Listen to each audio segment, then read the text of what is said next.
Cinema presents Barangay Mananay. Nanay, paano ka nawala?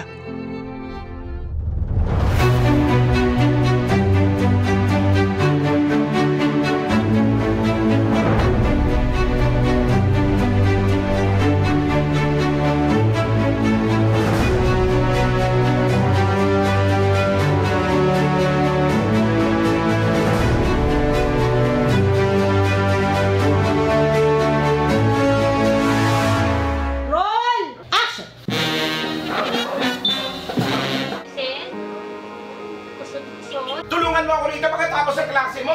Maganda yung kwento na kahit naman sa anong bagay, kahit hindi lang nanay, hindi lang tatay, kuya, minsan sabi mo, sana wala lang dito si kuya. Maganda itong kwentong ito kasi punong-puno ng aral.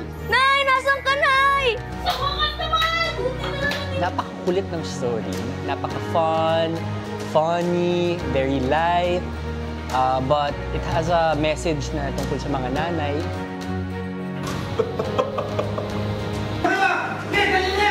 Hindi ko po kayang paliwanag yung kasiyahan ko kasi po matagal ko ng pangarap na maging artista. Natutuwa rin yung mga kakilala ko, lalo-lalo ng pamilya ko. Kaya tawag na nila akong artista. Kinakabahan habang nag-deliver sa mga lines.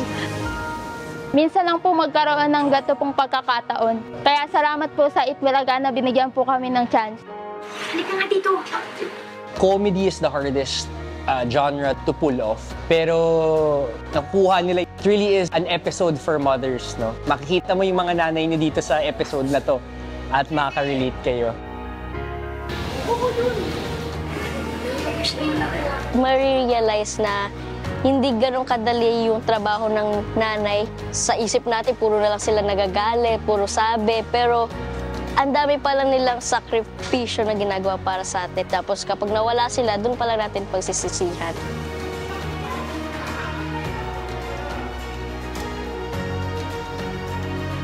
Hindi natatapos ang pagse-celebrate sa mga nanay sa Mother's Day. Dapat araw-araw natin silang sineselebrate.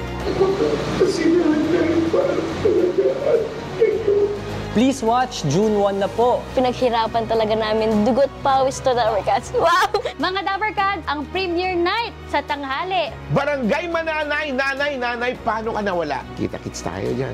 Nay! Bumalik ka na! Barangay Mananay. Nanay, paano ka nawala?